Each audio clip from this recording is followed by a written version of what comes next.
بسم الله الرحمن الرحيم إن الحمد لله نحمده ونستعينه ونستغفره ونؤمن به ونتوكل عليه ونعوذ بالله من شرور أنفسنا وسيئات أعمالنا من يهده الله فلا مضل له ومن يضلل فلا هادي له وأشهد أن لا إله إلا الله وحده لا شريك له وأشهد أن محمدا عبده ورسوله أرسله بالحق بشيرا ونذيرا اللهم صل على محمد وعلى آل محمد كما صليت على إبراهيم وعلى آل إبراهيم إنك حميد مجيد اللهم بارك على محمد وعلى آل محمد كما باركت على إبراهيم وعلى آل إبراهيم إنك حميد مجيد أما بعد فإن خير الحديث كتاب الله وخير الهدي هدي محمد صلى الله عليه وسلم شر الأمور محدثاتها كل محدثة بدعة كل بدعة ضلالة وكل ضلالة في النار فأعوذ بالله من الشيطان الرجيم يا أيها الذين آمنوا اتقوا الله حق تقاته ولا تموتن إلا وأنتم مسلمون وقال أيضا يا أيها الناس اتقوا ربكم الذي خلقكم من نفس واحدة وخلق منها زوجها وبث منهما رجالا كثيرا ونساء واتقوا الله الذي تساءلون به والأرحام إن الله كان عليكم رقيبا وقال أيضا يا أيها الذين آمنوا اتقوا الله وقولوا قولا سديدا يصلح لكم أعمالكم ويغفر لكم ذنوبكم ومن يطع الله ورسوله فقد فاز فوزا عظيما அன்பிற்குரிய எல்லாமல்ல அல்லாஹ்வின் நல்லடியார்களே, அல்லாஹ்வுடைய மாபெரும் கருணையினால் எல்லாமல்ல அல்லாஹ் அவனால் ஒப்புக்கொள்ளப்பட்ட உயர்வான மார்க்கமாக இருக்கக்கூடிய இஸ்லாமிய மார்க்கத்தில் நம்மை எல்லாம் ஆக்கி, அதிலும் குறிப்பாக ஜும்மாவுடைய கடமையை அல்லாஹ்வுடைய தூதர் முகமது ஸல்லல்லாஹு அலைஹி வஸல்லம் அவர்கள் எந்த அடிப்படையில் நடைமுறைப்படுத்த சொன்னார்களோ அந்த அடிப்படையில் நடைமுறைப்படுத்துவதற்காக வேண்டி நாம் எல்லாம் இங்கே கூடியிருக்கின்றோம். இந்த சந்தர்ப்பங்களிலும் இன்னும் பிற சந்தர்ப்பங்களில் இஸ்லாமிய மார்க்க விளக்கத்தை பெறக்கூடிய நாம் பெறுவதோடு நின்று விடாமல் நிறுத்திவிடாமல் செயல்படுத்தக்கூடிய மக்களாகவும் செயல்படுத்தாத பிற மக்களை செயல்படுத்த தூண்ட வேண்டும் என்ற கோரிக்கையோடு இந்த ஜும்மா உரையை துவங்குகிறேன். இன்றைக்கு வழங்கப்பட்டுள்ள தலைப்பு அல் புஅத் அனி ஷுபஹாத். இந்த அற்புதமான உன்னதமான இஸ்லாமிய மார்க்கத்தில் நம்முடைய வாழ்க்கையுடைய பயணங்கள், நம்முடைய நடை உடை பாவனைகள், நம்முடைய கொடுக்கல் வாங்கல், நாம் சம்பாதிக்கக்கூடிய முறைகள், இப்படியே பல்வேறு விஷயங்களை அல்லாஹ்வும் அல்லாஹ்வுடைய தூதர் அவர்களும் நமக்கு சொல்லி இருக்க, அவ்வப்பொழுது மனிதனுக்கே உண்டான ஒரு இயல்பான ஒரு குணமாக, இயற்கையான ஒரு குணமாக இருக்கக்கூடிய சந்தேகங்கள் என்ற ஒரு எண்ணங்கள் வருகின்ற பொழுது, நாம் சம்பாதிக்கக்கூடிய சம்பாத்தியத்தில், நாம் செய்யக்கூடிய காரியங்களில் ஏதாவது சந்தேகங்கள் வந்து விடுகின்ற பொழுது என்ன செய்ய வேண்டும், அதற்கான விளக்கத்தை நபிகள் நாயகம் ஸல்லல்லாஹு அலைஹி வஸல்லம் அவர்கள் நமக்கு சொல்லி சென்றிருக்கிறார்கள். எனவே எதுவெல்லாம் சந்தேகங்களாக இருக்கிறதோ அந்த சந்தேகங்களை முற்றிலும் விடுபட்டு வாழ வேண்டும். அப்படி சந்தேகங்களை விடுபட்டு வாழ்கின்ற பொழுது அல்லாஹ்வுடைய எல்லையாக இருக்கக்கூடிய, அல்லாஹ்வால் வரையறுத்து சொல்லப்பட்ட, அல்லாஹ்வுடைய தூதரால் வரையறுத்து சொல்லப்பட்ட அந்த எல்லைகளை, எல்லை கோட்டை மீறாத ஒரு நல்லடியார்களாக இந்த உலகத்தில் வாழ முடியும். எனவே சந்தேகங்களை விட்டும் தூரமாகி அல்லாஹ்வால் நமக்கு காட்டப்பட்ட அந்த எல்லைகளின் அடிப்படையில் அந்த எல்லை கோட்டை மீறாமல் நாம் எப்படி வாழ வேண்டும் என்ற அந்த அடிப்படையில் தான் இன்றைய தலைப்பு தேர்வு செய்யப்பட்டிருக்கிறது.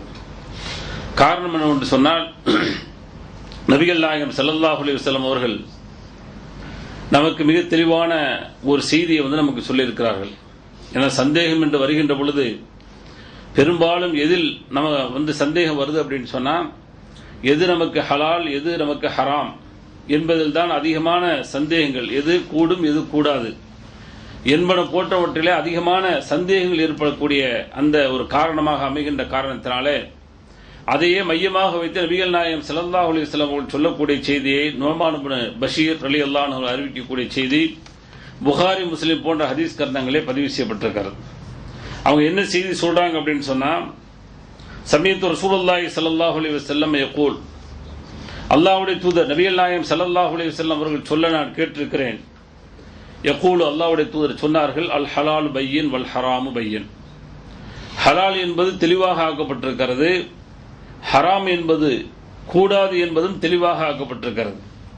எனவே இந்த மார்க்கத்தில் இதுக்கெல்லாம் தீர்வு சொல்லலை அப்படின்னு சொல்லி ஒரு நம்பிக்கை வச்சிருன்னு சொன்னா, அல்லாவும் அல்லாஹ்வுடைய தூதர் அவர்களும் நமக்கு மார்க்கத்தை முழுமைப்படுத்தி தரல, மார்க்கத்தில் குறை ஏற்பட்டு விட்டது, மார்க்கத்தில் குறைவு செய்து விட்டு அல்லாஹ்வுடைய தூதர் அவர்கள் என்ன செய்தாங்க, போயிட்டாங்க அப்படிங்கிற மாதிரியான குற்றச்சாட்டை நாம் அவர்கள் மீது சுமத்துவது மட்டுமல்ல, நம்முடைய ஈமான் அவர்களை விட்டு விலகுகின்ற பொழுது இஸ்லாத்தை விட்டு விலகக்கூடிய ஒரு பெரிய ஒரு பாரதூரமான ஒரு எண்ணமாக அல்லது ஒரு செயலாக இது அமைந்து விடுகிறது. அல்லாஹ் பாதுகாக்கணும்.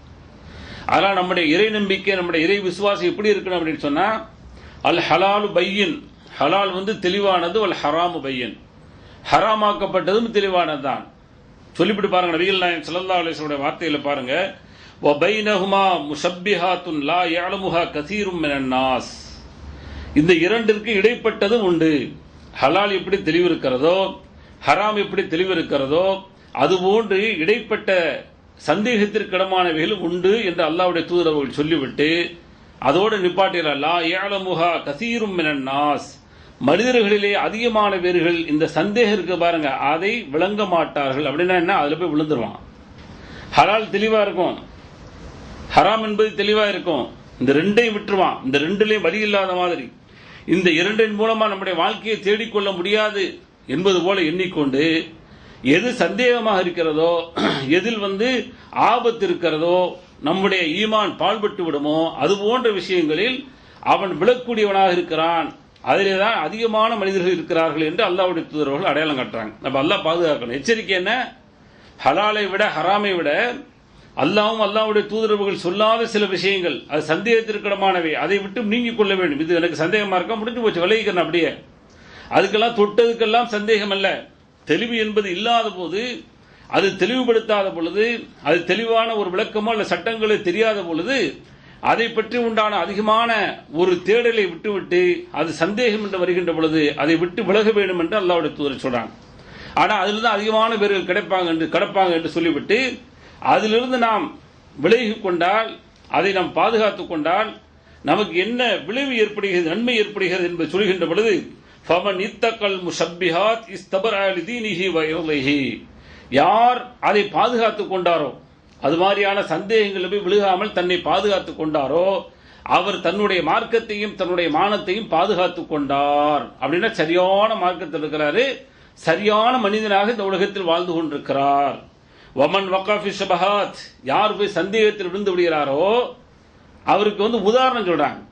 சந்தேகத்துக்கு விழுகாம போயிட்டாருன்னு சொன்னா பாதுகாக்கப்பட்டாரு, அவர் சரியான பாதையில் இருக்கார், சரியான மார்க்கத்தில் இருக்கார் என்று விளக்கிவிட்டு, யார் அந்த விஷயத்தில் விழுந்து விடுகிறாரோ சொல்லிவிட்டு என்ன செய்யணும், பாவம் செய்து விட்டார், மார்க்கத்திலிருந்து விலகி விட்டார், ஏதாவது சொல்லியிருக்கணும் அல்லாஹ்வுடைய தூதர். ஆனா அல்லாஹ்வுடைய தூதர் என்ன சொல்றாங்க, வமன் வகாஃபி ஷுபஹாத், யார் அந்த சந்தேகங்களில் விழுந்து விடுகிறார்களோ, கராயின் யர்ஆ ஹவுலல் ஹிமா யூஷிகு அன் யூகிஅஹு அன் யுவாகிஅஹு அலா வ இன்ன லிகுல்லி மலிக்கின் ஹிமா அலா இன்ன ஹிமல்லாஹி ஃபி அர்லிஹி மஹாரிமுஹு. ஒரு ஓமானத்தை உதாரணத்தை அல்லாஹ்வுடைய தூதர் சொல்லி புரிய வைக்கிறாங்க. என்ன உதாரணம், யார் அதில் விழுந்து விடுகிறாரோ அவர் எப்படி போய் விழுந்து விடுவார் என்று சொல்கின்ற பொழுது, ஒரு ஆடு மேய்ப்பவனை போல, அந்த ஆடு மேய்ப்பவன் யர்ஆ ஹவுலல் ஹிமா, வேலி ஓரத்தில் இருந்து மேய்த்துக் கொண்டிருந்தால் எப்படி அந்த வேலி ஓரத்தில் இருக்கக்கூடிய அந்த ஆடு இந்த வேலிக்கு அப்பார் இந்த பக்கத்தில் உள்ளதான் சாப்பிடணும், அந்த வேலிக்கு அங்கிட்டு உள்ளது சாப்பிடக்கூடாது என்பதற்காக வேண்டி வேலி போட்டிருக்கான்னு சொல்லி தெரியாமல் எப்படி அதை மேய்ந்து விடுமோ, அதுபோன்று நீங்கள் என்ன செய்து விடுவீர்கள், பாவத்தில் விழுந்து விடுவீர்கள், தீமையை செய்து விடுவீர்கள். எவ்வளவு ஒரு உதாரணம் பாருங்க. படிக்காத ஒரு சாதாரண ஒரு மனிதர் அல்லாஹ்வுடைய தூதர் என்ற ஒரு காரணத்தில் தான் சில வார்த்தைகள் சொல்கின்ற பொழுது ஒரு மெய்சிலிருக்கக்கூடிய வகையிலே அந்த வார்த்தையுடைய அந்த பரிமாணங்களும், வார்த்தையுடைய போங்குகளும், வார்த்தையுடைய நயங்களும், வார்த்தையுடைய ரசனைகளும் எல்லாம் அல்லாஹ்வுடைய தூதரிலிருந்து வரக்கூடிய அந்த ரசனை தான். இதை சொல்லிட்டு பாருங்க, இதோட முடிச்சுக்கல, சொல்லிட்டு ஒரு எச்சரிக்கை சொல்றாங்க. அப்படி விழுந்துட்டா என்ன ஆகுன்னு சொன்னா, அலா அறிந்து கொள்ளுங்கள், இன்னலி குல்லி மலிக்கின் ஹிமா, ஒவ்வொரு அரசாங்கத்திற்கும் ஒவ்வொரு அரசனுக்கும் எல்லை கோடு உண்டு, அதை எல்லை மீறக்கூடாது. சந்தேகத்தில் போயிட்டோம் எல்லை மீறிடுறோம். இப்ப குவைத்துக்குன்னா குவைத் எல்லை விட்டு போக முடியுமா? அதற்குரிய ஆவணங்கள், அதற்குரிய சட்டங்கள், அதற்குரிய முறைகள் என்னவோ அதை செஞ்சுட்டு தான் வெளியே போக முடியும். அது மாதிரி சவுதிக்குள்ள போறோம்னு சொன்னா அதற்கான விதிமுறைகள் உண்டு. அதுபோலதான் அல்லாஹ்வுடைய தூதர் சொல்றாங்க, இன்னலி குல்லி மலிக்கின் ஹிமா, ஒவ்வொரு அரசனுக்கும் அந்த எல்லை கோடு உண்டு. அதே போல அலா அறிந்து கொள்ளுங்கள், இன்ன ஹிமல்லாஹி ஃபி அர்லிஹி மஹாரிமுஹு, அல்லாஹ்வுடைய எல்லை கோடு என்றால் என்ன? அல்லாஹ் அர்துல்லாஹி வாசியா, இந்த பூமி இருக்கிறதே அல்லாஹ்வுடைய பூமி, அது விசாலமானது, எல்லாமே அல்லாஹ்வுக்கு சொந்தம். அப்ப அதனுடைய எல்லை கோடு என்ன? எப்படி குவைத் ஒரு எல்லை கோடு போட்டிருக்கிறதோ, அல்லது இந்திய எல்லை கோடு போட்டிருக்கிறதோ, இலங்கை எல்லை கோடு போட்டிருக்கிறதோ, அதுபோல எல்லை கோடு இல்ல. அல்லாஹ்விற்கு எல்லாம் சொந்தம். வன்னலில்லாஹி மா ஃபிஸ் ஸமாவாதி வ மா ஃபில் அர்த், வானம் பூமியில் உள்ள அத்தனையுமே அல்லாஹ்வுக்கு சொந்தம் என்று இருக்கின்ற போது அல்லாஹ்வுடைய எல்லை என்ன? அதான் அல்லாஹ்வுடைய தூதர் சொல்றாங்க, அல்லாஹ்வுடைய எல்லை என்ன என்று சொன்னால், அல்லாஹ் எதை தடை செய்தானோ அதுதான் எல்லை, அதை மீறிவிடக் கூடாது என்று அல்லாஹ்வுடைய தூதர் அவர்கள் சொல்லிவிட்டு ஒரு எச்சரிக்கை செய்கிறார்கள். இந்த மீறுதல் எங்கிருந்து வரும்? இந்த மீறுதலுடைய வேலைகள் எங்கிருந்து உங்களுக்கு உதயமாகும்? எதன் மூலமாக நீங்கள் செய்வீர்கள் என்பதை புரிந்து வைத்து விட்டு சொன்னார்கள், அலாவ இன்ன ஃபில் ஜஸதி முதுகத்துன் இதா ஸலஹத் ஸலஹல் ஜஸது குல்லுஹு வ இதா ஃபஸதத் ஃபஸதல் ஜஸது குல்லுஹு அலா வஹியல் கல்ப். இந்த அளவுக்கு சொன்னாங்கன்னா, இதையெல்லாம் மீறக்கூடிய ஒரு ஆற்றல் சக்தி அந்த உள்ளத்திற்கு உண்டு, அந்த சிந்தனா சக்திக்கு உண்டு. எனவே உடலில் ஒரு பொருள் உண்டு, அது சரியான பாதையில் சரியாக ஆகிவிட்டால், அது சரியாக இயங்கிக் கொண்டிருந்தால் எல்லாமே சரியாக ஆயிடும். அது கேடாகிவிட்டால், கெட்டு போய்விட்டால் அத்துணையுமே கெட்டுவிடும் என்று சொல்லிவிட்டு அதுதான் உள்ளம் என்று அல்லாஹ்வுடைய தூதர்கள் சொன்னார்கள். அப்ப சரியான பாதையில, சரியான சிந்தனையில அல்லாஹ்வுடைய மார்க்கத்தில் இருக்க வேண்டும் என்று சொன்னால் அல்லாஹ் தெளிவாக்கியதும் உண்டு, அல்லாஹ் தெளிவுபடுத்தாத விஷயங்கள் உண்டு என்று இருக்கின்ற பொழுது எது தெளிவுபடுத்தப்படவில்லையோ அதை விட்டு விலகிக் கொள்ள வேண்டும் என்பதும் அல்லாஹ்வுடைய சட்டம். அதுல போய் குதர்க்கம் பண்ண முடியாது. இது பெரிய அறிவார்ந்தத்தனமாக யாராவது வாதம் பண்ணி இந்த இஸ்லாத்தில் ஹராம் இருப்பது போல, ஹராம் அதான் ஹலால் இருப்பது போல இன்னொன்னு இருக்கிறதா சொல்லப்படுதே அப்படின்னா அங்க தெளிவு கொடுக்க முடியல, அப்ப கடவுளுக்கு தெளிவு கொடுக்க முடியல, கடவுளுடைய தூதருக்கு தெளிவு கொடுக்க முடியல என்பது போன்ற ஒரு தோல்வி போல தெரிகிறது என்று எல்லாம் சொல்லி வருவார்கள் என்று சொன்னால் அதிலும் அவர்கள் தான் தோற்று போவார்கள். யார் இப்படி கேட்கிறானோ அதில் அவன் தான் தோற்று போயிருவான். காரணம் என்ன? அதையும் அல்லாஹ் இந்த உலகத்தில் வைத்திருக்கிறான், ஒரு சோதனை, அவ்வளவுதான். அதையும் இந்த உலகத்தில் சோதனை. எப்படி ஹராம்ல போகாத அப்படிங்கிற போது ஹராம்ல போய்கொண்டிருக்கிறோமோ, ஹராமில் போகக்கூடாது என்பது தெளிவு. அது எத்தனை முஸ்லிம்கள் பேணிக் கொண்டிருக்கிறார்கள், எத்தனை ஹராம் என்று தெளிவாக்கப்பட்டிருக்கிறதோ அத்தனை ஹராம்களில் இன்னைக்கு விழுந்து கொண்டிருக்கான். பொய் ஹராம் விழுந்து கொண்டிருக்கிறான், புறம் ஹராம் விழுந்து கொண்டிருக்கிறான், கோல் சொல்லக்கூடாது விழுந்து கொண்டிருக்கிறான், திருடக்கூடாது விழுந்து கொண்டிருக்கிறான், மோசடி செய்யக்கூடாது விழுந்து கொண்டிருக்கிறான், எத்தனை பாவங்கள் வேண்டும், மது குடிக்கக்கூடாது குடித்துக் கொண்டிருக்கிறான், அடுத்த பெண்களோடு உறவாடக்கூடாது, விபச்சாரம் பண்ணக்கூடாது செய்து கொண்டிருக்கிறான். எத்தனை வேண்டும்? அடிக்க கொண்டே போகலாம். தொழுது கொண்டிருக்கிறான், இன்னொரு புறத்திலே ஹராமை செய்து கொண்டிருக்கிறான், நல்லது செய்து கொண்டிருக்கிறான், மறுபுறத்திலே தீமையை செய்து கொண்டிருக்கிறான். அப்ப பாத்தீங்கன்னா அல்லாஹ் எதை தடை செய்திருக்கிறான், அந்த தடைகளை எல்லாம் மீறக்கூடிய ஒரு மனிதனாக எப்படி அந்த சோதனையில் வெற்றி பெறாமல் இருக்கிறானோ, அதுபோன்று நான் ஹலாலை பேணுகிறேன், ஹராமையும் பேணுகிறேன் என்று இருக்கக்கூடிய மக்களிடத்தில் மூன்றாவது ஒன்று இருக்கிறதே, அது உங்களுக்கு மூடலானது, அது சந்தேகமானது, அதில் நீங்கள் தெளிவாக இருக்க வேண்டும் என்ற ஒரு சோதனை களமாக அல்லாஹ் அந்த உலகத்தில் நமக்கு தந்திருக்கிறான். அந்த சோதனையிலிருந்து நாம் விலகிக் கொள்ள வேண்டும். அதனால அல்லாஹ் பாருங்க இதோடு சொல்லி முடிச்சிடல. அல்லாஹ்வுடைய தூதர் சொன்னது மாதிரி அல்லாஹ்வுடைய தூதர் அவர்கள் எத்தனை விஷயங்களை நமக்கு விளக்க வேண்டுமோ அத்தனை விஷயங்களை விளக்கி இருக்கிறார்கள். அல்லாஹ் அதை விட கூடுதலாகவே நமக்கு விளக்கி நாம் இந்த உலகத்தில் பேணுதலாக வாழ வேண்டும். இந்த உலகத்தில் இருக்கின்ற பொழுது எது நமக்கு சந்தேகம் இருக்கிறதோ அதன்பால் நாம் செல்லவே கூடாது என்று அல்லாஹ்வுடைய தடையும் நமக்கு திருக்குர்ஆன் மூலமாக நமக்கு கிடைக்கிறது என்று சொன்னால், அந்த தடைகளை எல்லாம் ரொம்ப கவனமாக நம்ம என்ன செய்ய வேண்டும், பார்த்து அல்லாஹ்வுடைய எல்லை கோட்டை மீறாமல் இருக்க வேண்டும். அல்லாஹ் சொல்லக்கூடிய செய்தியை பாருங்க, வலா தக்ஃபு மா லைஸ லக பிஹி இல்ம், உனக்கு எதில் அறிவு இல்லையோ, எதில் விளக்கம் இல்லையோ அதில் நீ விழுந்து விடாதே, அதுல செல்லாத, அதோட நிப்பாட்டிரு.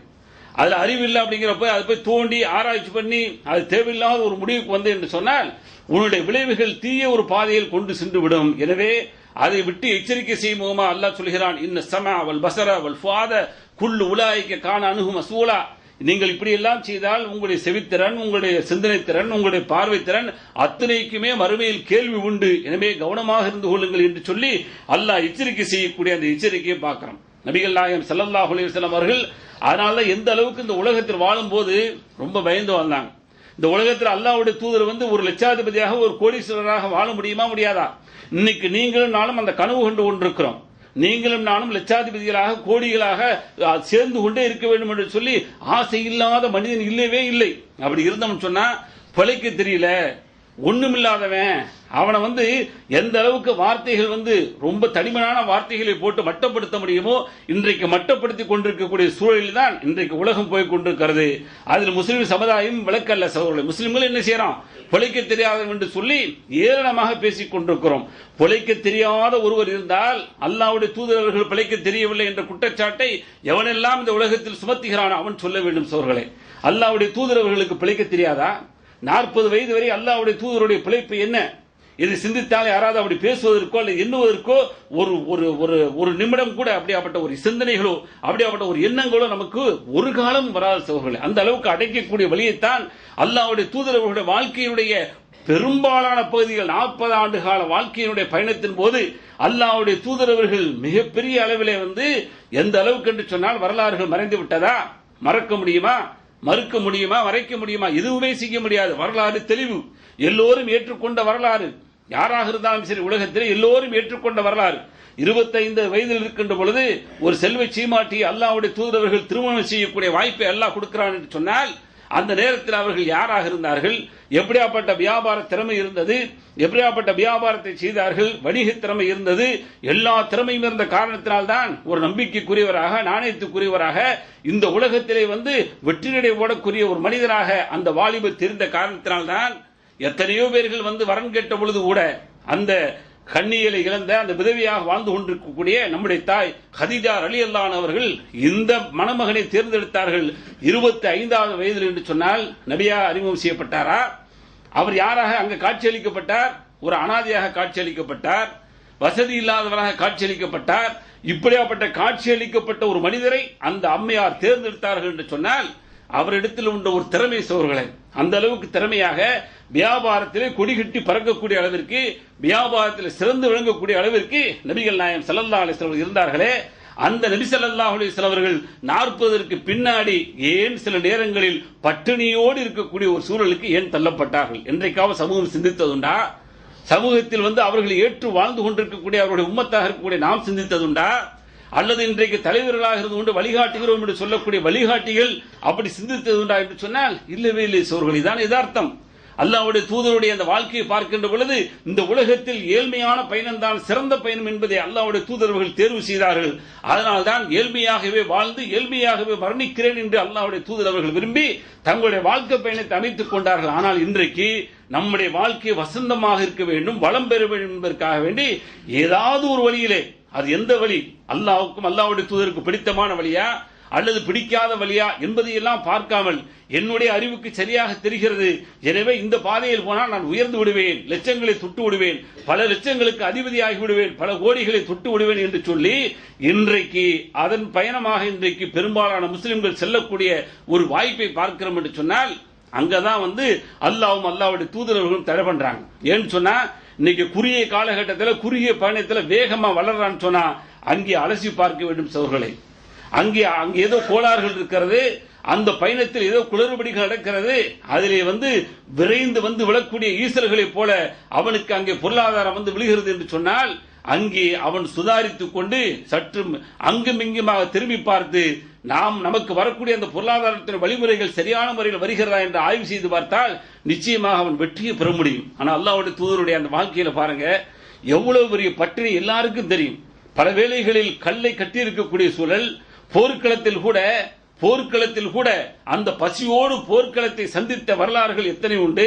இப்படியே வாழ்ந்து மரணித்த அவர்களும் அவர்களுடைய குடும்பங்களும் தான் இன்றைக்கு வரலாறு, நிதர்சனமான வரலாறு, உண்மையான வரலாறு அவர்களே. அந்த அல்லாஹ்வுடைய தூதருடைய அந்த வாழ்க்கையை பாருங்க. இன்னைக்கு சர்வசாதாரணமா இன்றைக்கு ஒருவருக்கு ஒரு தீர்ப்புகள் சொல்லிக் கொள்வோம், ஒருவருக்கு ஒருவர் கருத்துக்கள் பரிமாறிக்கொள்வோம். ஆனா அல்லாஹ்வுடைய தூதருடைய அந்த வாழ்க்கையில் நடந்த ஒரு சம்பவத்தை பாருங்க. அனஸ் ரலியல்லாஹு அன்ஹு அறிவிக்கக்கூடிய செய்தி, கால அல்லாஹ்வுடைய தூதர் என்ன செஞ்சாங்க சொல்றாங்க. மர்ர நபி ஸல்லல்லாஹு அலைஹி வஸல்லம் பி தம்ரத்தின் மஸ்கூத்தத்தின், ஒரு பழம் பேரித்தம்பழம் விழுந்து கிடக்கிறது, அந்த வழியாக அல்லாஹ்வுடைய தூதர் அவர்கள் நடந்து சென்றார்கள். சோர்வலை யோசிக்க வேண்டும், சாதாரணமான விஷயம் அல்ல. அல்லாஹ்வுடைய தூதர் அவர்கள் ஒரு பேரித்தம்பழம் விழுந்து கிடக்கிறது, இப்படி போவோம், இந்த பேரித்தம்பழத்தில் கீழ் வருதுன்னா இதெல்லாம் சாப்பிடலாம், ஒண்ணுமே பார்க்கறது இல்லை, சாப்பிட்டுருவோம். அங்கே ஒரு பொருள் வெளியே கிடக்குது, எடுத்து நமக்கு தான் வச்சிருப்பாங்க, சாப்பிட்றான், நான் சாப்பிடக்கூடிய சக்தி இருக்கிறதா எனக்காக வைக்கப்பட்டிருக்கிறதா, நான் சாப்பிடுவதற்கு தகுதியானவனா, என்னை விட இன்னொருவர் தகுதியானவர் வரக்கூடுமே என்றெல்லாம் சிந்திப்பதில்லை. எனக்கு கிடைத்தால் அப்பிக்கொள்வேன் என்ற அடிப்படையில் தான் இன்றைக்கு எந்த அளவுக்கு அள்ளிக்கொள்ள முடியுமோ அள்ளிக்கொண்டிருக்கிறோமே. ஆனால் அல்லாஹ்வுடைய தூதரவர்கள் இந்த சந்தேகத்தில் விழக்கூடாது என்பதற்காக எவ்வளவு தெளிவான ஒரு நடைமுறையை கையாண்டிருக்கிறார் என்பதற்குத்தான் இந்த ஹதீஸ் உதாரணம். ஒரு பேரித்தம்பளம் விழுந்து கிடக்கிறது, அந்த வழியாக அல்லாஹ்வுடைய தூதர் நடந்து சென்றார்கள். பக்கால உடனே சொன்னார்கள், என்ன சொன்னார்கள் தெரியுமா? லவ்லா அந்த கூன மின் சதக்கத்தில் அக்கல் துஹா, இந்த பேரித்தம்பளம் இருக்கிறதே இது சதக்காவுடைய பொருளாக இருக்கும் என்ற அச்சம் இல்லை என்றால் அக்கல் துஹா அதை சாப்பிட்டு இருப்பேன். என்ன பயம் வந்துச்சு?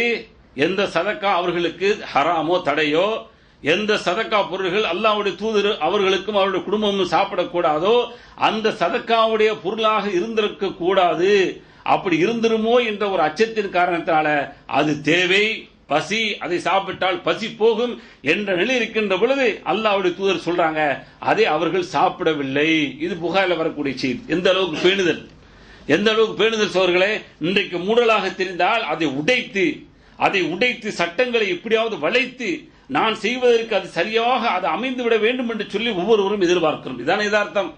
நான் போகக்கூடிய வழி, நான் சம்பாதிக்கக்கூடிய வழி, நான் தேர்ந்தெடுக்கக்கூடிய வேலைகள், அது எப்படி இருந்தாலும் சரி அதற்கெல்லாம் ஒரு வழியை ஏதாவது சுருட்டி ஏதாவது ஒரு குறுக்கு வழியிலே அதற்கு சமாதானம் தேடி அதை சரி என்று யாராவது ஒப்புதல் தருவார்களா என்று சொல்லி எங்கேயாவது ஒப்புதல் தேடி எதையாவது ஒரு வசனங்களை அல்லது ஒரு ஹதீஸை ஒட்டி அதோடு வெட்டியோ ஒட்டியோ உரசி பார்த்து சரி செய்து கொள்ளக்கூடிய ஒரு அவலநிலையை பார்த்துக் கொண்டிருக்கிறோம். ஆனால் அல்லாஹ்வுடைய தூதருடைய வாழ்க்கையை பார்த்தோம்னு சொன்னா ஒரே ஒரு பேரித்தம்பளம் ஒன்றுமே கிடையாது, லட்சங்களுக்கு போக வேண்டியதில்லை. ஒரு பேரித்தம்பளத்தை பார்த்து அல்லாஹ்வுடைய தூதரவர்கள் பயந்து விட்டு இப்படி விலகி இருக்கிறார்கள் என்று சொன்னால் காரணம் என்ன? அந்த சந்தேகங்களை விட்டு விலகி இருந்தால் நிச்சயமாக வெற்றி உண்டு என்ற அந்த அடிப்படையில் அல்லாஹ்வுடைய தூதரவர்கள் தேர்வு செய்து கொண்டார்கள்.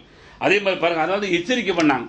ஏன்னு சொன்னா பின்னாடி ஒரு காலங்கள் வரும், அந்த காலங்களில் குறிப்பாக இந்த மாதிரியான ஹராமான விஷயங்கள்ல அல்லாஹ் தடுத்த விஷயங்கள்ல சந்தேகமான விஷயங்கள்ல போய் எப்படி விழுந்துருவாங்க அப்படிங்கிறதுக்கான சில எச்சரிக்கைகளையும் அல்லாஹ்வுடைய தூதர் அவர்கள் சொன்னார்கள். எந்த அளவுக்கு சொன்னாங்க? அபூ ஹுரைரா ரலியல்லாஹு அன்ஹு அறிவிக்கக்கூடிய செய்தி, அலி நபி ஸல்லல்லாஹு அலைஹி வஸல்லம் கால சொன்னார்கள், ஏத்தி அலன் நாசி ஜமானுன், மக்களிடத்தில் ஒரு காலம் வரும். எப்படியாப்பட்ட காலம் சொன்னா, லா யுபாலில் மர்உ மா அகத மின்ஹு அமினல் ஹலால் அம் மினல் ஹராம். புகாரி வரக்கூடிய செய்தி.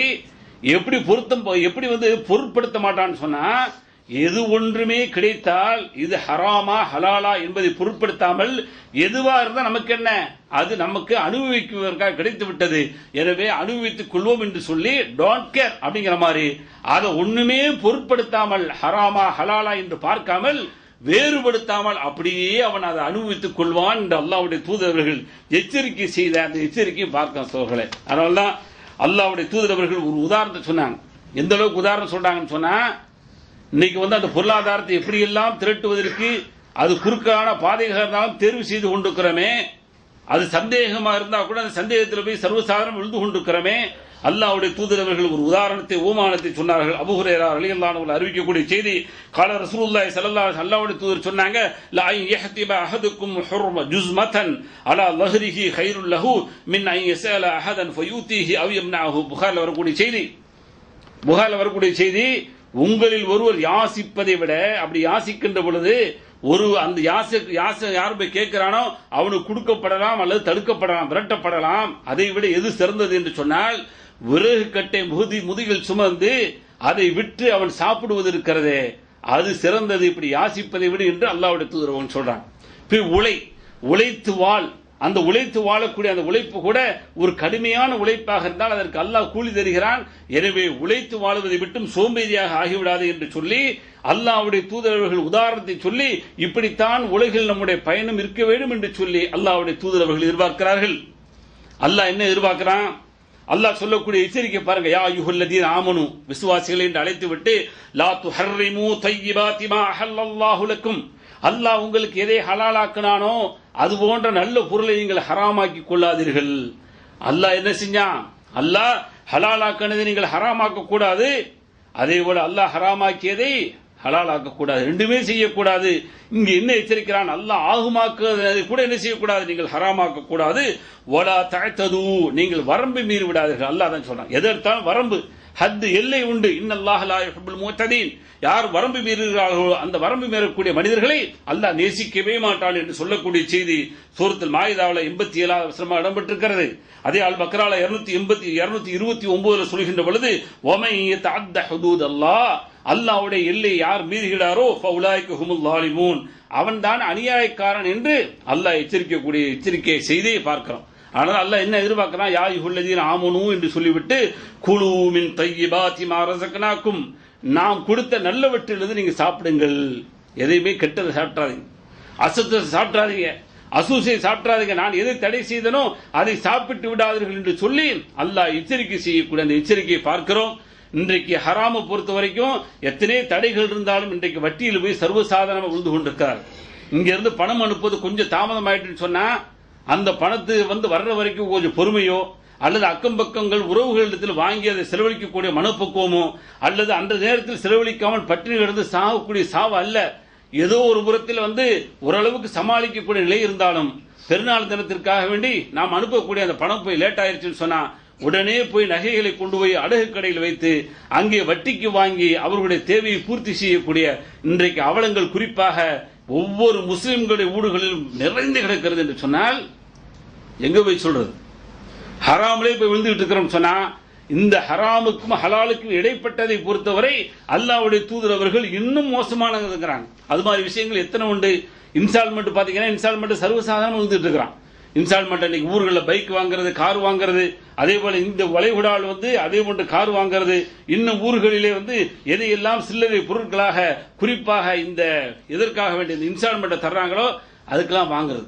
அதை வாங்கிட்டு ஏதாவது காரணங்கள் இன்றைக்கு பாத்தீங்கன்னா போன்கள் பாத்தீங்கன்னா 15 கேடி கொடுத்தால் உங்களுடைய கையிலே நோட்டுகள். எந்த நோட்டு? தினார் நோட்டு அல்ல, இந்திய நோட்டு அல்ல, சாம்சங் நோட்டு. அது எனக்கு வேண்டும், என்னுடைய வாழ்க்கை பயணத்திற்கு அது இல்லை என்று சொன்னால் செத்து விடுவேன். என்னடா வாழ்க்கை, என்ன வாழ்க்கை தெரியவில்லை. 80 தினார் வாங்கக்கூடியவர் நோட்டை வைத்துக் கொண்டு அழைகிறார். எனக்கு ஒன்றுமே புரியவில்லை. 800 தினார் வாங்கக்கூடியவர் சிலர்கள் பிச்சைக்காரர்களாக தப்பா நினைச்சிடக்கூடாது, சாதாரண போன் அவங்களுடைய பாஷையில சொல்றாங்க. என்ன அவன் இவ்வளவு சம்பளம் வாங்குற, சாதாரண போன் வச்சிருக்கான், பிச்சைக்காரன் சொல்லி காட்டுறான்.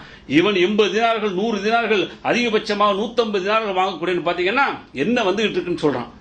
3 வந்துருச்சு, 4 வந்துருச்சு, நோட்டு வந்துருச்சு, என்னென்னமோ சொல்லக்கூடிய ஒரு சூழல் பார்த்துட்டு இருக்கான்.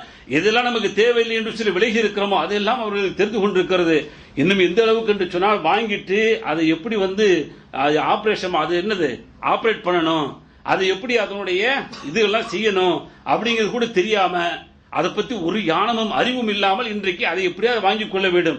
காரணம் என்ன? அங்கே போர்டுகள் வைக்கப்பட்டிருக்கிறது. இன்னும் சில நிறுவனங்களிலே போனால் என்ன செய்யப்படுகிறது, உங்களுக்கு வேண்டுமா 15 தினார் கட்டுங்க, மாசம் ஆட்டோமேட்டிக்கா 15 தினார் 10 தினார் கட் ஆகும். அதை பார்த்துட்டு இத்தனை நிமிஷம் பேசுற என்னென்னமோ கணக்குகள் பார்த்து இது வாங்கலாமா என்று சொல்லி நம்மிடத்தில் சந்தேகங்கள் கேட்டால் அந்த நிறுவனத்தை நாம நடத்திக்கிட்டு இருக்கிறோம். எப்படிங்க அதுக்கு தெளிவு சொல்ல முடியும்? சந்தேகங்கள் வந்துருது, உங்களுக்கு தெளிவு இல்லை. ஒரு 15 தினார் காசு கொடுத்து போய் ஒரு சாதாரண மொபைல் வாங்குறீங்க, யாராவது போய் கேட்டு இருக்கிறீங்களா? அல்லது ஒரு 50 தினார் காசு கையில இருக்குது, அந்த மொபைலை கொண்டு போய் கடையில் கொடுத்து வாங்க போகும்போது உங்களுக்கு சந்தேகம் வரல. 15 தினார் கொடுத்து இப்படி இன்ஸ்டால்மெண்ட்ல தர்றான் அப்படின்னு சொல்லும் பொழுது உங்களுக்கு சந்தேகம் வருதுன்னு சொன்னா விட்டுற வேண்டியதான். இது போய் இன்னொரு ஆளை தேடிக்கிட்டு இருக்கணுமா? இந்த சந்தேகங்கள் யார் தீர்க்க முடியும் சொல்ற? யாருனாலும் தீர்க்க முடியாது. இது ஏதாவது ஒரு உளத்தி ஒரு சுட்டி நீங்கள் சொல்லுவீங்க, அதுக்கு ஒரு சமாதானமாக ஒரு பதிலை நாங்கள் சொல்ல முடியும், அவ்வளவுதான். அப்போ உங்களுக்கு சந்தேகம் என்றைக்கு வந்து விடுகிறதோ அதுல இருந்து அழகா விளையிற வேண்டியதானா? அது 100 ரூபாய் 150 ரூபாய்க்கு தர்றான், அப்படி தந்தா இன்டர்நெட் தர்றான், அது பிளஸ் தர்றான், இது பிளஸ் தர்றான், எல்லாம் தான் தருவான். அல்லாஹ்வுடைய தூதர் அவர்கள் இன்னும் சொன்னார்கள், ஒரு காலம் வரும், அந்த காலத்துல வட்டி என்ன செய்வாங்க, வட்டியும் அதிகமா என்ன செய்வாங்க, மக்கள் அப்படியே சாப்பிடுவாங்க. ஆனா வட்டியுடைய அந்த ரூபமே அவர்களுக்கு தெரியாது. வட்டி மாதிரி தெரியாது, இது வட்டி மாதிரி தெரியுதே தெரியாது. ஆனா வட்டியாலே உள்ள போய் ஆய்வு பண்ணுவோம், வட்டியால ஆய்வு. அது மாதிரி இன்ஸ்டால்மெண்ட் கிடைக்கக்கூடிய எந்த பொருளா இருந்தாலும் பாருங்க, இன்றைக்கு அத்தியாவசிய பொருள்கள் இன்ஸ்டால்மெண்ட் யாருமே தரல. என் வீட்டுல கஞ்சி இல்ல, ஒரு மூட்டை அரிசி யாராவது இன்ஸ்டால்மெண்ட் தரானா? எங்கேயாவது சொல்லுங்க பார்க்கலாம். இன்ஸ்டால்மெண்ட்ல இந்த மில்லுகள்ல இந்த அரிசி ஓனர்கள் இன்ஸ்டால்மெண்ட் நீங்க வாங்க, உங்களுக்கு ஒரு மூட்டை அரிசி வேணுமா, ரொம்ப கஷ்டப்படுறீங்களா, எடுத்துக்கிடுங்க, 200 ரூபாய் அரிசி தான் ஒரு மூட்டை. உதாரணத்துக்கு சொல்லுங்க, எங்கடா எந்த காலத்துல இருக்குன்னு திட்டாதீங்க, 200 ரூபாய் அரிசின்னு வச்சுக்கிடுங்க, 250 ரூபாய் அடுத்த மாசம் கொடுத்தீங்கன்னா. ஏன்னா இது அத்தியாவசியம். அரிசி இல்லைன்னா வாழ்க்கை இல்லை. குழந்தை சாப்பிடணும், நம்ம சாப்பிடணும், குடும்பம் சாப்பிடணும். இது மாதிரி அத்தியாவசிய பொருள் யாரும் என்ன செய்யல, இன்ஸ்டால்மெண்ட்ல கிடைக்கல. இன்ஸ்டால்மெண்ட் என்ன செய்யல, ரோட்ல கொண்டு கொடுக்கல. எல்லாம் எது நம்முடைய வாழ்க்கைக்கு அப்பாற்பட்டு இருக்கிறது. அம்மிகள் அரைக்க வேண்டிய அவசியம் இல்லை. அம்மிகள் அரைத்த காலம் உண்டு. அதுபோல என்னது உரல்களில் போட்டு மாவாட்டிய காலம் உண்டு. கையில போட்டு சோப்பை தேய்த்து பிரஸ்களில் அல்லது கைகளிலே தேய்த்து நல்ல பளபளப்போடு ஆடைகளை ஆக்கிய காலம் உண்டு. இன்னைக்கு எதுவுமே தேவையில்லை. எல்லாம் நீங்கள் இவ்வளவு கொடுத்தால் போதும், உங்களுக்கு இன்ஸ்டால்மெண்ட்டா வீடு தேடி அப்படியே வந்து தூக்கி கொண்டு வந்து வச்சுட்டு போயிடுவோம். அது என்ன விலை? நீங்க போய் காசு கொடுத்து வாங்கினீங்கன்னா ஒண்ணு, இன்னும் ஒன்னா ஒண்ணு. சந்தையை வந்து வச்சுல விட்டுற வேண்டியதானே. அதே மாதிரி பாத்தீங்கன்னு சொன்னா அடுத்து யாராவது ஷேர் தர்றான் அப்படின்னு சொன்னா அந்த ஷேர்ல கூட்டாக போய் சேரக்கூடியதுல பாத்தீங்கன்னா அந்த கூட்டிலே உங்களுக்கு சந்தேகம் வந்துருங்க போது விளைகிற வேண்டியதான். இன்னைக்கு பல ஷேர்கள் பாத்தீங்கன்னா ஷேர் மார்க்கெட்டா இருக்கணும், பல ஷேர்கள் பாத்தீங்கன்னா இன்னைக்கு ஷேர் மார்க்கெட்ல சேர்ந்திருக்கவங்களுக்கு இப்ப நான் ஒரு ஷேரா வந்து போய் சேர்ந்திருக்கிறேன் வாங்குறேன்னு சொன்னா அதை பத்தி எனக்கு நல்லது கிட்டது தெரியணும். இஸ்லாம் சொல்லக்கூடிய அளவு அல்லாஹ்வுடைய தூதர் வந்து தெளிவா சொல்றாங்க. இப்போ ஒரு பேரிச்சம்பழம் இருக்குது அல்லது இதர தானிய வகைகள் இருக்குன்னு சொன்னா கண்ணை மூடிக்கிட்டு என்ன செய்யாதீங்க, அதை நீங்கள் என்ன செய்யக்கூடாது, ஒரு கான்ட்ராக்டர் குத்தகைக்கு எடுத்துடக்கூடாது. அதனால சொல்றாங்க அந்த பேரிச்சம்பழத்தை காட்டிட்டு அது மஞ்சளாக ஆகின்ற வரை அல்லது சிவப்பாக ஆகின்ற வரை அதை நீங்கள் விலை பேசாதீர்கள். அப்படின்னா என்னது, அது பிஞ்சாக கொட்டக்கூடிய பருவங்களாக இருக்கக்கூடிய அந்த காலங்களில் நீங்கள் அதை விலை பேசக்கூடாது. ஓரளவு நீங்கள் இந்த பருவத்தில் ஒரு வாரம் அல்லது 10 நாள் அல்லது இன்னும் ஒரு 15 நாள்ல அதனுடைய அந்த கனிகளை அப்படியே சரியா பறித்துக் கொள்ளுங்கிற அந்த முடிவு ஏற்படுது பாருங்க. அந்த நேரத்தில் அல்லாஹ்வுடைய தூதர் வந்து ஒப்பந்தம் போட சொல்றாங்க. தெளிவா இருக்கு. அது மாதிரி நெல் தானியமா இருந்தாலும் சரி, கோதுமைகளா இருந்தாலும் சரி, இதுவா இருந்தாலும் சரி, அப்படியே அந்த இதெல்லாம் ஒன்னு அந்த பருவங்கள் அப்பதான் வந்துகிட்டு இருக்கு. அங்க செடி இருக்கும், அப்படியே விலை பேசிடுவான். மரங்கள் 1000 மரங்கள் தென்னை மரங்கள் இருக்கும், அப்படியே விலை பேசிடுவான். ஹராம் சௌர்களே பேச முடியாது. குளங்களில் மீன் இருக்கும், எவ்வளவுன்னு தெரியாது, அப்படியே விலை பேசிடுவான். இதெல்லாம் வந்து ஒரு பக்கம் பாதிக்கக்கூடியது. அதை அல்லாஹ்வுடைய தூதர் ஒருபோதும் அங்கீகரிக்கிறார். 2 தரத்திலும் தெளிவாக ஆக்கணும். 2 பேருமே தெளிவாக தெரிந்திருக்க வேண்டும். நான் வந்து வாங்குறேனா, நீங்க கொடுக்குறீங்களா, 2 பேருக்கு என்னங்கிறது தெளிவாக ஆகாத வரை அது 2 பேருமே வாங்கக்கூடாது. யார் பாதித்தாலும் சரி என்று அல்லாஹ்வுடைய தூதர் சொல்லி இருக்க. இன்றைக்கு பலருக்கும் என்ன செய்யறான்னு சொன்னா ஷேர் வாங்குறான், ஆனா வாங்கக்கூடியது யார்கிட்ட வாங்கியிருக்கிறான், என்ன பொருள், அதுல வந்து ஹராம் சேர்க்கப்பட்டிருக்கிறதா, ஹராமுகள் கலந்த அடிப்படையில் ஏமாற்றப்படுகிறதா, வட்டிகள் சேர்க்கப்பட்டிருக்கிறதா, மோசடி நடக்கிறதா, எதையுமே பார்க்கதில்லை. எனக்கு தேவை வருமானம் வருது, முடிஞ்சு போச்சு. அது மாதிரி இன்னும் சிலருக்கு வந்து நீ ₹1,00,000 கொடுப்பா, உனக்கு மாசம் 10,000 தந்த உடனே அப்போ 10,000 ரூபாய் தந்த உடனே என்ன செய்யற சந்தேகம் வருது. உடனே போன் அடிச்சு கேட்கிறேன், யார்கிட்ட பேசுற பாருங்க, இந்த சந்தேகம் வந்து பாருங்க, உடனே அங்கிருந்து வழிகிறோம். சந்தேகம் வந்துருச்சு, ஏன் வந்துருச்சு, அப்ப ₹1,00,000 கொடுத்த உடனே அப்படியே உட்கார்ந்த நிலைமையிலேயே அப்படியே வந்து 10,000 ரூபாய் பிக்ஸ் பண்ணி கொடுக்கறானே, இது இஸ்லாத்துல அனுமதி இல்ல. ஏற்றத்தாழ்வு வரணும். ₹1,00,000 கொடுத்து உங்க பிசினஸ்ல பண்றான், போட்டுக்கிட்டு இருக்கிறான், அப்படியே வந்து என்ன செய்யறான், அது வியாபாரம் பண்ணிக்கிட்டு இருக்கும் பொழுது அந்த வியாபாரங்கள் அப்படியே இருப்பதில்லை. 23,000 ரூபாய் 24,000 ரூபாய் சொல்லிக்கிட்டு இருந்தான். கடைசியில் பாத்தீங்கன்னா 19,000 ரூபாய் 3-4 நாளைக்கு முன்னாடி தங்கம் எல்லாத்துக்கும் தெரியும் எப்படி டபக்குன்னு குதிக்குது. 3,000 ரூபாய் 4,000 ரூபாய்க்கு மேல டபக்குன்னு குதிச்சிருச்சுன்னு சொன்னா இதுதான் நடக்கும். இது எங்கே டிராமா நடக்குது, அது உள்ள நான் போகல. அப்ப என்ன அப்படின்னு சொன்னா அப்ப ஏற்றத்தாழ்வுகள் நடக்கும். வியாபாரம் என்று சொன்னால் என்ன செய்ய, லாபம் வரும், சில வேளைகள் நஷ்டம் வரும். எப்படி வந்தாலும் சரி அதை ஏற்றுக்கொள்ளணும். அதுவெல்லாம் துல்லியமாக கணக்கிட்டுத்தான் அங்கே தீர்வுகள் தர வேண்டுமே தவிர லாப நஷ்ட பங்கீடுகள் தர வேண்டுமே தவிர எனக்கு என்ன நான் பாட்டில் கொடுத்துட்டு நீ பாட்டில் 10,000 ரூபாய் மாசம் கொடுத்துருன்னு சொன்னா ஒருத்தர் இன்னொரு ₹1,00,000 கொடுத்துட்டு நீ மாசம் எனக்கு 5,000 ரூபாய் கொடுத்துரு வட்டி அப்படின்னு சொல்லி கேட்கிறவனுக்கும் இவன் வந்து வியாபாரத்தில் போட்டு கொடுக்கறவனுக்கு என்ன வித்தியாசம் இருக்கு? ரெண்டுக்கு வித்தியாசமே இல்ல, ரெண்டும் ஒண்ணுதான். இஸ்லாம் அங்கீகரிக்கவில்லை சகோதரர்களே. லாப நஷ்டத்தில் பங்கு வராத ஒரு தொழில் தான் வட்டி. லாப நஷ்டம் எதுவுமே பார்க்க வேண்டியதில்லை. என்ன பிக்ஸ் பண்ணானா அப்படியே வந்து குதிச்சுக்கிட்டே இருக்கும். லாட்டரி சீட்டு மாதிரி. லாட்டரி சீட்டு எப்படி போட்டா ₹1 போறீங்களா, ஒன்றுல போயிடும், முடிஞ்சு போச்சு. இல்லது உங்களுக்கு வந்துகிட்டு இருக்கோம். இதுவும் கூடாது. அப்ப தெளிவு என்ன அப்படின்னு சொன்னா இஸ்லாம் சொல்லக்கூடிய தெளிவு, நாம் என்ன வியாபாரத்தில் போடுறோம், அப்படி வியாபாரத்தில் போடும்போது அந்த நம்மள்ட்ட வாங்கின அந்த முதலாளி சரியான முறையில் வந்து என்ன செய்யற வியாபாரம் செய்யறாரா அல்லது ஏமாற்றுகிறாரா அல்லது ஏமாற்றப்படுகிறாரா, வட்டியை வந்து சேர்க்கிறாரா, இது போன்ற அந்த இதெல்லாம் ஆய்வு செய்துதான் நம்ம அந்த வியாபாரத்தில் வந்து கொடுக்கல் வாங்கலில் பங்களிப்பு செய்ய வேண்டும். தவிர பொதுவாக கொடுத்து விட்டு நீ ஏதாவது தந்துரு என்று சொல்லி அப்படி வாங்குவதற்கு இஸ்லாம் ஒருபோதும் அனுமதிக்கல. அதே மாதிரி பாத்தீங்கன்னா இன்னொன்னு என்ன, MLM நீ பாத்தீங்கன்னா அது எப்படி ஓஞ்சு போச்சு கொஞ்ச நாளா. ஆனா என்ன செஞ்சுட்டு இருக்கு, அது சில இடங்களை தொட்டிக்கிட்டு இருக்கு.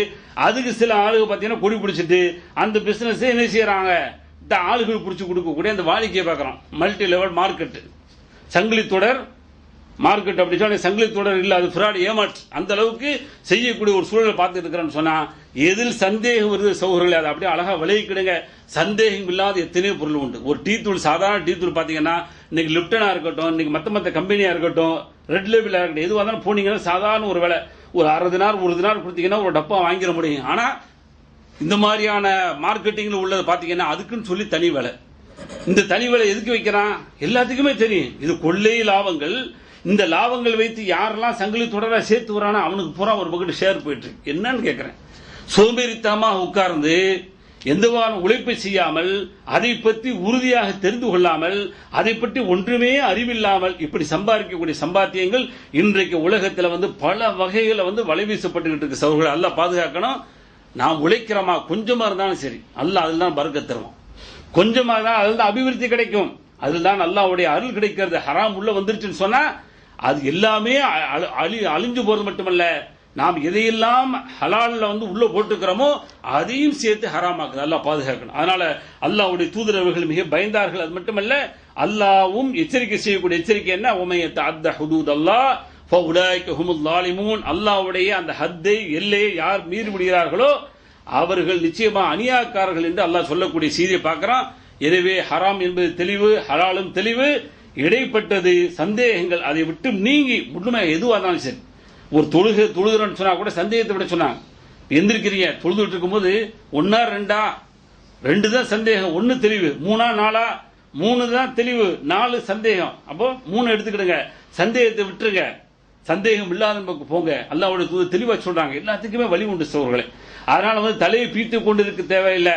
இன்றைக்கு பொருளாதாரத்தில் யார் யாரோ கொடி கட்டி பறக்க யாருன்னா பறப்பான். உலகத்துல முஸ்லிம்களுக்கு இப்படின்னு ஒரு எல்லை இருக்கும் பொழுது அந்த எல்லை கோட்டுக்குள்ளே எத்தனையோ பேர்கள் உயரக்கூடிய வாய்ப்புகள் உண்டான அந்த உயரக்கூடிய முயற்சிகளும் அது போன்ற ஒரு பங்குதாரர்களும் இன்றைக்கு இஸ்லாமிய வட்டத்தில் உருவாக்கப்படல.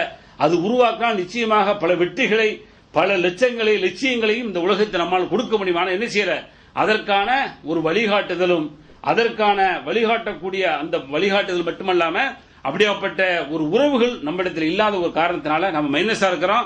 அதனால எப்படி வேண்டாலும் வாழ்ந்தலாம் என்ற கோட்பாடை விட்டுவிட்டு இஸ்லாத்தில் எது உங்களுக்கு சந்தேகம் தெரிகிறதோ, எதில் தெளிவில்லை என்ற ஒரு தோட்டம் தெரிகிறதோ அதை விட்டு விலகிவிட்டால் நாம் உண்மையான மார்க்கத்தில் இருக்கக்கூடிய வாய்ப்பை பெற்றுக் கொள்கிறோம். எனவே அப்படியாப்பட்ட ஒரு வாய்ப்பை எல்லாமல்ல அல்லாஹ் நமக்கு தர வேண்டும். எல்லாமல்ல அல்லாஹ் அப்படிப்பட்ட நல்ல மக்களாக நாம் யாவரையும் ஆக்கி அல்வானாக. வாஹிர் தாவானா அல்ஹம்துலில்லாஹி ரப்பில் ஆலமீன்.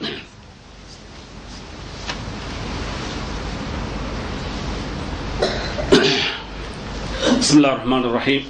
அன்புக்குரிய சகோதரர்களே, முதல் வரையில் சொன்னது போல அல்லாஹ்வுடைய சட்டதிட்டங்கள், அல்லாஹ்வுடைய எல்லைகள், வரம்புகள் இந்த உலகத்தில் எதெல்லாம் சொல்லப்பட்டிருக்கிறதோ, இன்னும் நம்முடைய சம்பாத்தியங்கள், நம்முடைய குடுக்கல் வாங்கல், நம்முடைய வணக்க வழிபாடுகள், இதிலெல்லாம் எது போன்ற நடைமுறைகளை நாம் நடைமுறைப்படுத்த வேண்டும் என்று சொல்லி அல்லாஹ்வுடைய தூதர்கள் சொல்லி தந்திருக்கிறார்கள். அந்த அடிப்படையில் நம்முடைய எல்லா விஷயங்களையும் அமைத்துக் கொள்ள வேண்டும்.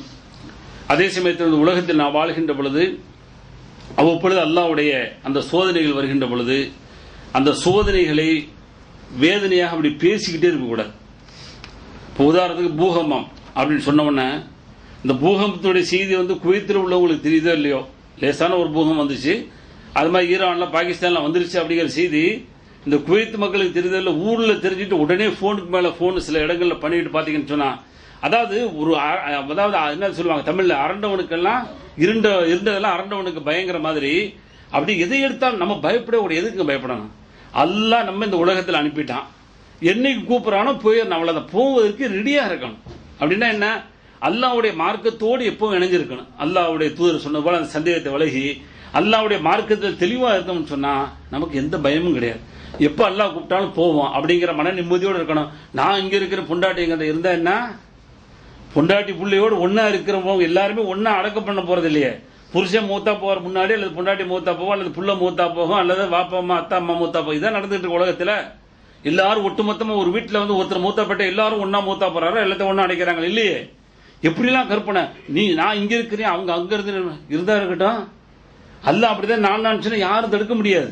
யதார்த்தம், இயல்பு, அதான் மரணத்துடைய நிலை. அதான் அப்ப அல்லாஹ் என்ன செய்யிருக்கான்னு சொன்னா, அல்லாஹ் சூரத் தௌபால சொல்லும் போது அவளா இரவுன அவர்கள் பார்க்க வேண்டாமா, அன்னஹும் யுஃப்தனூன ஃபீ குல்லி ஆமின் மர்ரத்தன் அவ் மர்ரத்தைனி சும்ம லா யதூபூன வலா ஹும் யதக்கரூன்.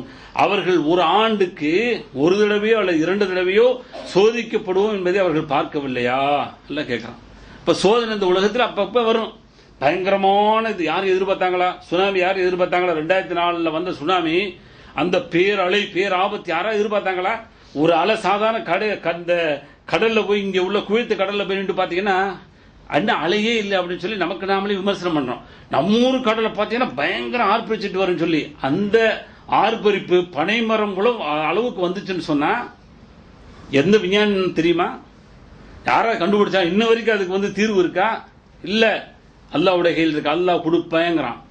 அல்லாஹ்வுடைய கட்டளை இருக்குது. அல்லாஹ்வுடைய நாட்டம் இருந்தால் அது கண்டிப்பா எல்லா இடத்துலையும் எங்கு வரத்தை செய்யும்.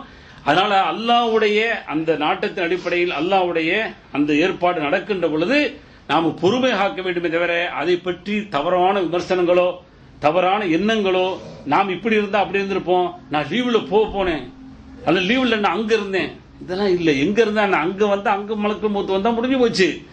எங்க இருந்தாலும் அல்லாஹ் என்ன செய்வான்? ஐனமா தக்கூனு யுத்ரிக்குல் மவுத். நீங்கள் எங்கிருந்தாலும் உங்களுக்கு மரணம் வந்தே தீரும். எந்த சிந்தனை அல்லாஹ் விட்டுறான் சொல்லிவிட்டு அப்படி நிப்பாட்ட வலவு குன்தும் ஃபீ புரூஜின் முஷய்யதா, நீங்கள் பயங்கரமான கட்டப்பட்ட கோட்டைக்குள் இருந்தாலும் மரணம் வந்தே தீரும் அப்படிங்க. அதனால அல்லாஹ்வுடைய ஏற்பாடு, அல்லாஹ்வுடைய விதி, அல்லாஹ்வுடைய கட்டளை இந்த உலகத்தில் அங்கொன்றும் இங்கொன்றுமாக வந்து கொண்டிருக்கிறது. அப்படி வருகின்ற பொழுது இங்கும் வரலாம் எங்கும் வரலாம். எப்பவுமே கண்டிராத அளவுக்கு உண்டான நில அதிர்வு ரிப்போர்ட் ஒன்றும் செய்ய முடியாது. இதை விட பெருசா வரும். அல்லாஹ்வுடைய தூதர் சொன்னாங்க பயங்கரமாக ஏற்படும் உலக அழிவு நாளின் போது பயங்கரமான நிலநடுக்கு ஏற்படும். ஏற்பட்டு தான் உலகம் அழிவுன்னு சொல்லி இருக்கின்ற பொழுது அதையே நம்பி இருக்கக்கூடிய நாம் இன்றைக்கு வரக்கூடிய சின்ன சின்ன விஷயங்களை பெருசுபடுத்தி ஈமானை இழக்கக்கூடிய பேச்சுக்களை பேசுகிறோமோ அதுதான் இன்றைய பாடமாக. ஈமானை இழக்காமல் அதை நாம் நம்ம என்ன செய்யணும்? பகிர்ந்து கொள்ள வேண்டும், பகிர்வு செல்ல கொள்ள வேண்டும். அதை எந்த வகையிலும் ஈமானுக்கு முரண்பட்ட கருத்தாக பதிவு செய்தால் அல்லாஹ் பாதுகாக்கணும். அல்லாஹ்வுடைய தண்டனை நமக்கு கிடைக்கும். அல்லாஹ் நம்மளை குற்றவாளியாக ஆகிக்கூடாது என்பதை பயந்து அல்லாஹ் கொடுக்கக்கூடிய எதுவாக இருந்தாலும் நன்மைக்கே, அல்லாஹ்வுடைய ஏற்பாட்டின் அடிப்படையில் நடக்கக்கூடிய எல்லாமே நன்மை என்ற சிந்தனோடு இந்த உலகத்தில் வாழ்ந்து அல்லாஹ்வுடைய அருளை பெற்ற நல்ல மக்களாக மாறுவோம். எல்லாம் அல்ல அல்லாஹ் அப்படிப்பட்ட நல்லவர்களாக நம் யாவரையும் ஆக்கி அருள்வானாக. வாஹிர் தாவானா அல்ஹம்துலில்லாஹி ரப்பில் ஆலமீன். அஸ்ஸலாமு அலைக்கும் வரஹ்மத்துல்லாஹி வபரகாத்துஹு.